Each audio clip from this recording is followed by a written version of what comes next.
If you see your game environment is abnormal, please check your game environment while playing Call of Duty Mobile. Don't worry. This error usually appears because of emulator issues, background apps, or system conflicts. Let's fix it the easy way. First, make sure you're using the official emulator. On PC, COD Mobile officially supports Game Loop only. If you're using any other emulator, uninstall it and switch to Game Loop. Next, update Game Loop.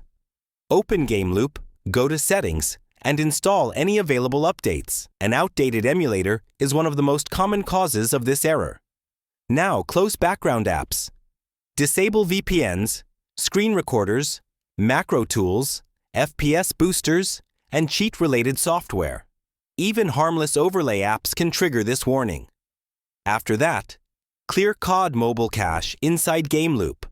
Open Game Loop settings, clear the game cache, then restart the emulator. Also, check your antivirus and firewall. Make sure Game Loop isn't being blocked. Temporarily disable antivirus to test, or add Game Loop to the exclusion list. Finally, restart your PC and launch COD Mobile again from Game Loop.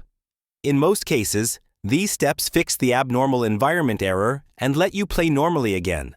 If this tutorial saved you time, like the video, subscribe to LearnBase, and ask your next question below.